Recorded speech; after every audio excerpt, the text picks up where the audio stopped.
Well, thank you very much. And it's true, I was born into a band.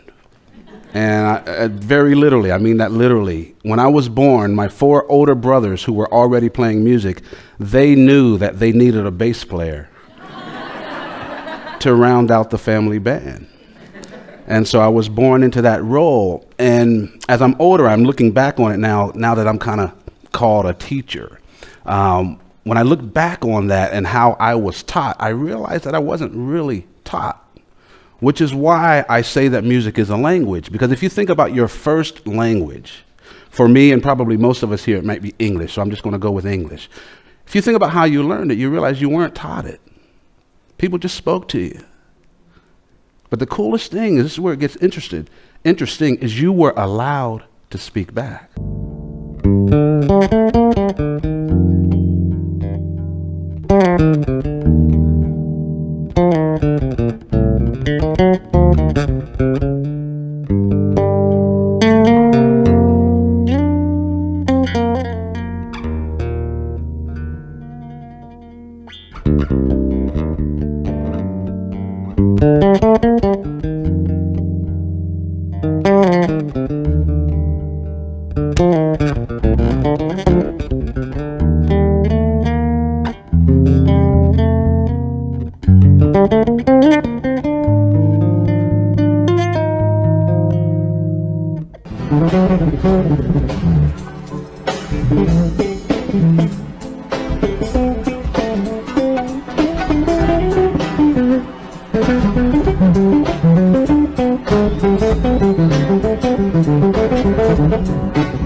Fortunate that I get to teach a lot.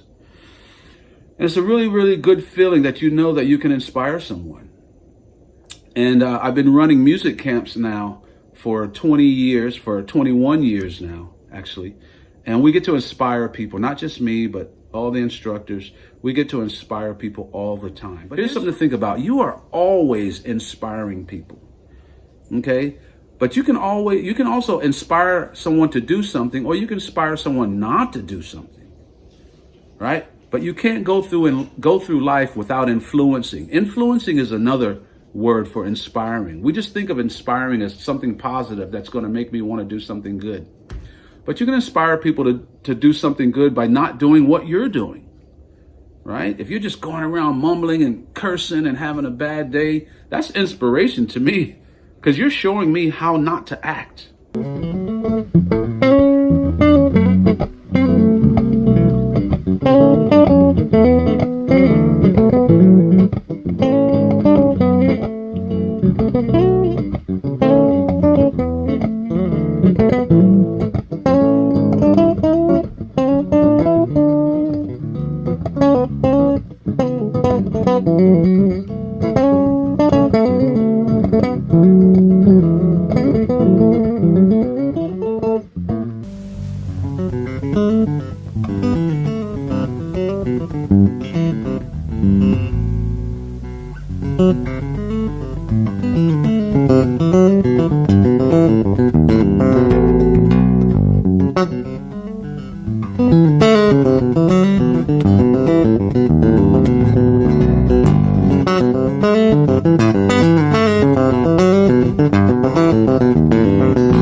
So my brothers somehow knew I was born musical, but they wanted me to be a bass player. So when I was old enough, they put a toy in my hands and they would play.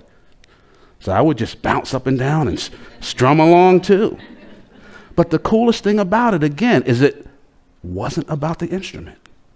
I was learning to play music, not an instrument. And I continue that hopefully today. Again, what I did know was I knew what it meant when my brother opened up his hi-hat at the end of a 4-bar phrase. Or I learned these phrases versus that phrase, the same way a baby knows what it means when the mother raises the pitch of her voice versus the father lowering the pitch of his. You know these things, even though you may not even understand what the word means. And so you're learning all these things. By the time a baby can speak a real word, they know already a lot about the language. So I was learning music the same way. By the time I had an instrument in my hands, I was already very musical.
Well, I can tell you even before we start that I will not be thinking theory. Okay, good to know. I can tell you that right away. Just like you said, if you were to say, I'm going to ask you a question, tell me what you're thinking about when you answer it. I will not be thinking, is it a noun? Is it a verb? Is it an adjective? A participle? I won't think English theory. I will see what your question means to me, and then I will answer it. Theory only comes in if there's a problem. If I need it. Right? Theory is a tool. Absolutely. And like riding in a car, the tools are in the trunk.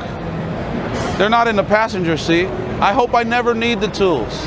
Okay. These people don't want to hear my theory come out of here. They want to hear my passion. That's true. And they want to hear my emotion, my feel. They don't care about how much theory I know.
The secret to getting a good groove is to dance, okay? Is to dance. Here's the thing. When a song comes on that makes your body move, your body doesn't have to ask any questions. Your body takes over, not your mind. Where do I put my foot to start dancing, right? We don't think that. We don't dance to the key of the song. We're not dancing to the changes, right? This song's in E flat. Oh, I better get up and dance. No, we don't do that. Our body instinctively moves. But then when I figure out what to play, I let my mind sing. What would I sing over this? Right? That's how I come up with melodies and things like that. What would I sing? Or even solos, make them singable. Right? Easy. Easy. When you're going to go sing something, you just start singing.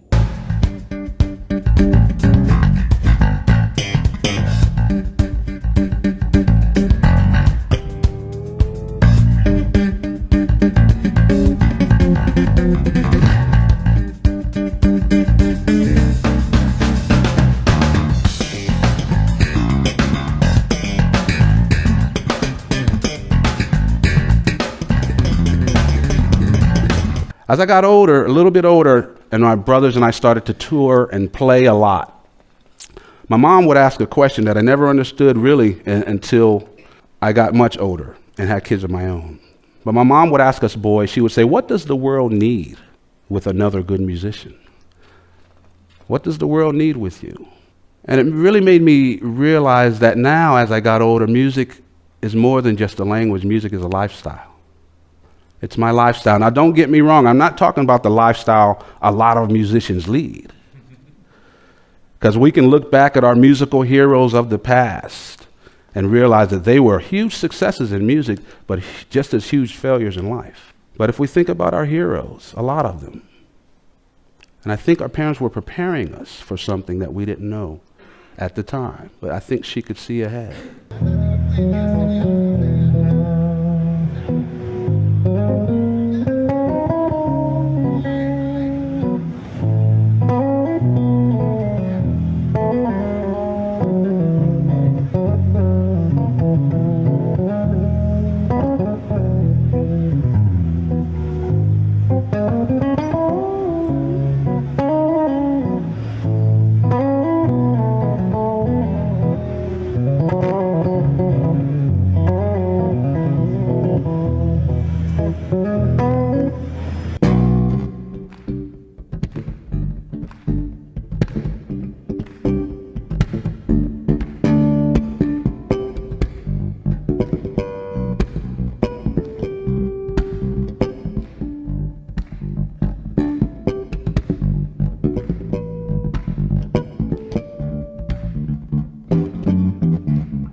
So listening is a great musical key that we can use for life, working together, of course, being great to help other people great. When people put you up on a pedestal, don't come off the pedestal acting like you're humble. Stay up on that pedestal, because if they put you there, that's showing you how high they can see. Stay there and then pull them up. And they'll grow faster than if you come down, right? So we're going to help these people because we're great. And in music, usually I'm not great until you say I am anyway. You know, they say, oh, he's won all these Grammys. I can't win anything without you all. But another thing my mom always taught us is that you boys are already successful. The rest of the world just doesn't know it yet.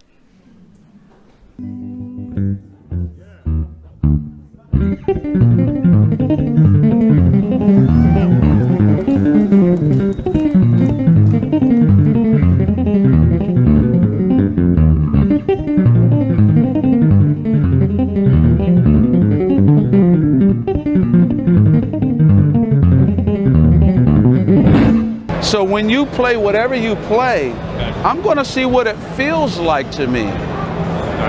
And then I'm going to answer it with feeling. I will only use theory if I need to. Okay. Here's the chord.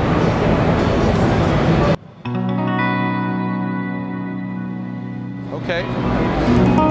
So my first thought is melodic. Okay, and here's why. Because I'm a rhythmic player, but there's no rhythm to that. Exactly. So it makes me think singing. What would I, yeah, ba, ba, ba, ba, or whatever, right? Okay. So.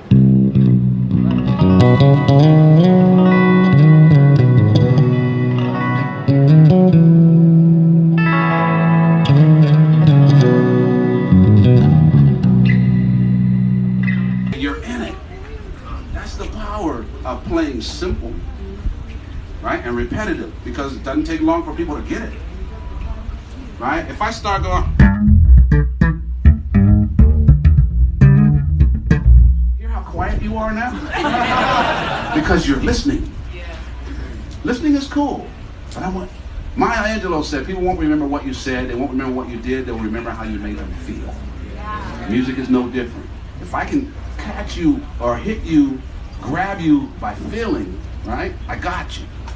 Then I can make you listen. I can pull you to where the other cool stuff is. But feeling is where it's at, because you're born with feeling, you'll die with feeling. Feeling doesn't have to be learned. Feeling is another universal language, like love, hate, jealousy. Nobody hasn't learned that. That's not cultural dependent.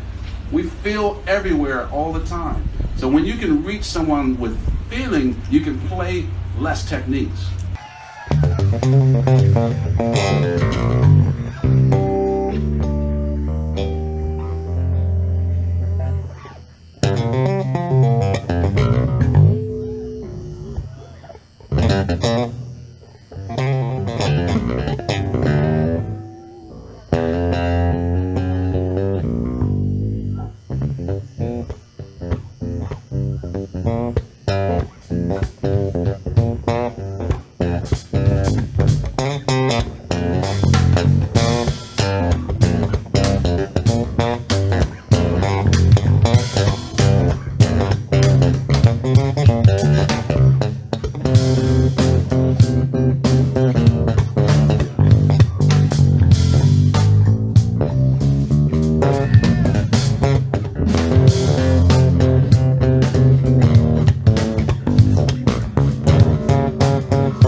Really quickly before I get out of here, I just wanted you to think about this. If I were to play two notes, let's say I play a C, just going to have to use your imagination. If I play a C and a C sharp right next to each other, it'll probably sound like those notes clash. But if I take the C up an octave,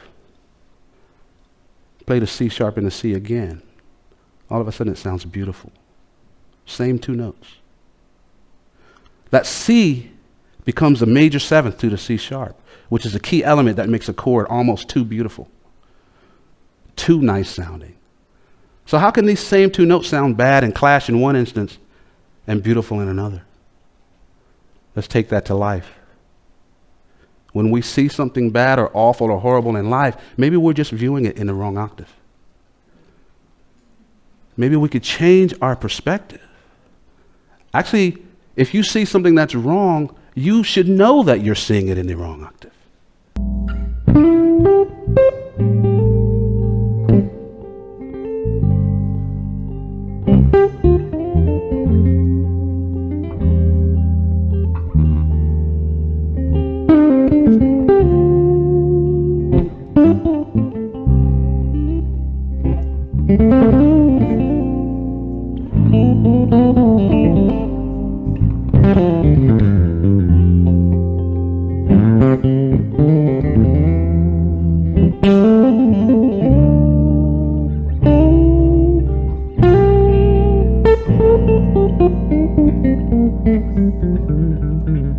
It's called music, and it works.